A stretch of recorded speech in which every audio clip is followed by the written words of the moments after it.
Anda masih menyaksikan Berita Lampung.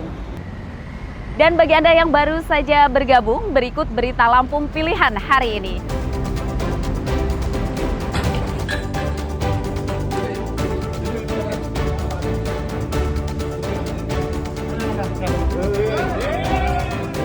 Sebuah rumah di Bandar Lampung yang dijadikan gudang narkoba digerebek polisi. 1 tersangka diringkus.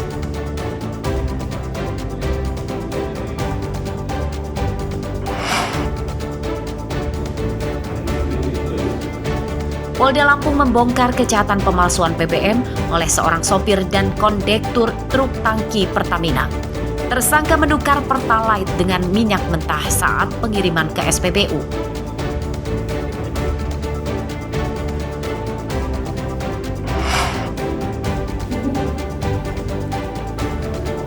Kali ini kami ajak Anda untuk melihat pembuatan batik Lampung karya warga pesisir barat.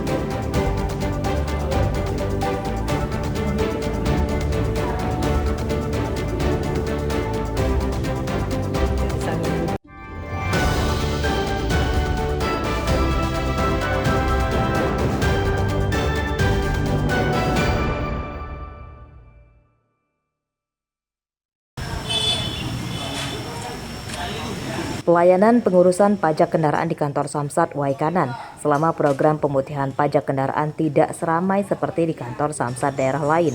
Pantauan pada Rabu siang, tidak ada antrian panjang warga yang sedang mengurus tunggakan pajak kendaraan mereka. Pelayanan berjalan normal, meski tidak ada antrian panjang, namun petugas Samsat mengklaim bahwa jumlah warga yang mengurus pajak selama adanya program pemutihan pajak kendaraan naik 100% dibanding hari biasa. Pada hari biasa, jumlah warga yang membayar pajak kendaraan di kisaran 20 orang saja. Namun selama pemutihan pajak kendaraan saat ini mencapai lebih dari 50 orang setiap harinya. Dari awal, dari tanggal 1 memang sudah melakukan pelayanan, tapi secara online sudah ada yang masuk. Dan dari tanggal 1, 2, 3, 4, 5, 6 ini peningkatannya cukup signifikan. Artinya saya bisa meyakinkan dari hari-hari biasa itu berkisar 100% peningkatan. Karena di hari-hari biasa itu weekly-nya paling ya sekitar 20 ke bawah lah. Sementara hari adanya pemutihan ini di atas 50-an. Jadi masyarakat antusias, Pak ya? Sangat antusias dengan program Pak Gubernur ini. Alhamdulillah mereka terbantukan. Kemudian alhamdulillah pelayanan di sini juga berkat Pak Kasat juga ya semuanya berjalan dengan. Pemutihan pajak kendaraan berlaku untuk tunggakan pokok pajak berikut dendanya, biaya balik nama dan progresif, serta denda jasara harja. Sedangkan untuk pelayanan lainnya tetap harus dibayar.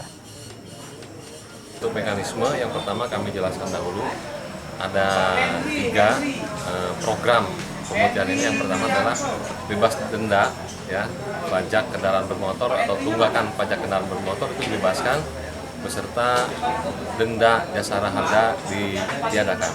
Yang kedua adalah bebas biaya balik nama kendaraan bermotor, dan yang ketiga adalah gratis pajak progresif.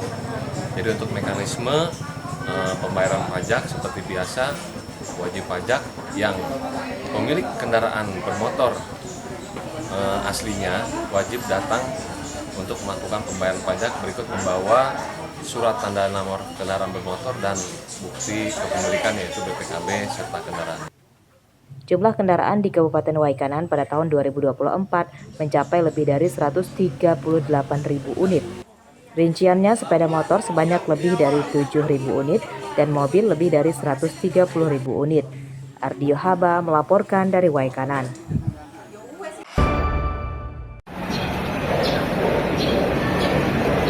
Menjelang masa penerimaan siswa didik baru, masalah tunggakan uang komite sekolah kembali mencuat. Di antaranya terjadi di salah satu SMK di Bandar Lampung. Beredar kabar ada beberapa siswa yang belum melunasi uang komite terancam ijazahnya akan ditahan pihak sekolah. Saat ditemui pada Rabu siang, Kepala SMK 4 Bandar Lampung membantah kabar tersebut.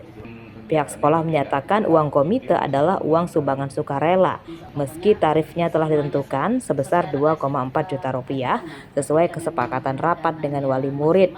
Uang komite tersebut dipakai untuk menambah biaya operasional sekolah yang tidak terbiayai oleh dana BOS. Pengeluarannya pun diklaim transparan. Kalau sih, jadi kesannya kayak debt collector gitu ya? Iya, nggak ada yang seperti itu gitu. Kalau ya, artinya boleh deh orang tua itu diwawancarai, boleh, kita tidak pernah ada memaksa terus wajib bayar kalau nggak dapat nomor misalkan, atau nggak dapat rapot misalkan. Kalau atau, nyindir Bu, di sekolah disindir? Maksudnya nyindirnya gimana? Di dalam kelas disindir? Enggak juga. Bu Sina belum bayar komite ya? Enggak. Ya? Memang saya kurang ini nanti ada sih di global, tapi yang jelas tidak besar gitu. Artinya memang ada yang subsidi silang Bu ya? Iya, ada yang subsidi silang, banyak juga yang tidak bayar gitu. Kalau bisa dikatakan mungkin pendapatan kita 30% sampai 40% lah dari. Oh, bahkan 50% nggak sampai Tidak ya? sampai. Masalah tunggakan uang komite sekolah tersebut mencuat setelah dilaporkan orang tua murid ke Komisi 5 DPRD Lampung.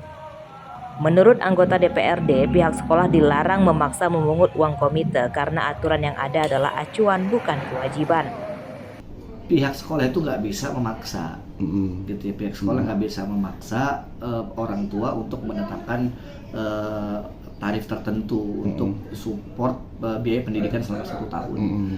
Tetapi berdasarkan kemampuan orang tua. Memang ada beberapa polemik ini pembahasan di dalamnya. Misalkan tadi wali yang tidak tahu tiba-tiba dapat beban. Nah, ini juga problemnya banyak.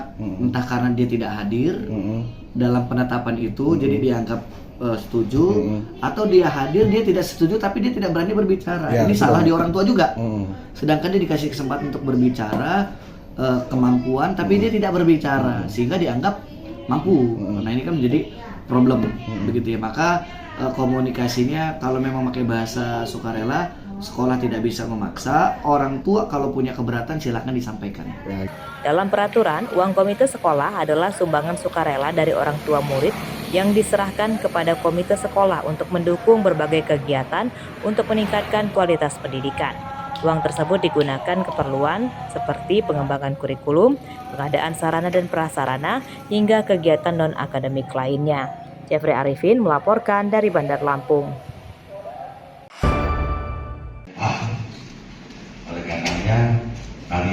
Jadwal penerbitan surat keputusan atau SK calon pegawai negeri sipil dan pegawai pemerintah dengan perjanjian kerja atau P3K tahap pertama di lingkungan pemerintah Provinsi Lampung belum bisa dipastikan. Hal tersebut dikatakan oleh Kepala Badan Kepegawaian Daerah atau BKD Lampung Rabu siang. Penerbitan SK CPNS dan P3K sejauh ini masih dalam tahap verifikasi 100% yang sedang dilakukan oleh Badan Kepegawaian Negara atau BKN. Kabar baiknya, penyerahan SK CPNS dan P3K Pemprov Lampung paling lambat dilakukan Oktober mendatang, namun hal tersebut juga bisa lebih cepat.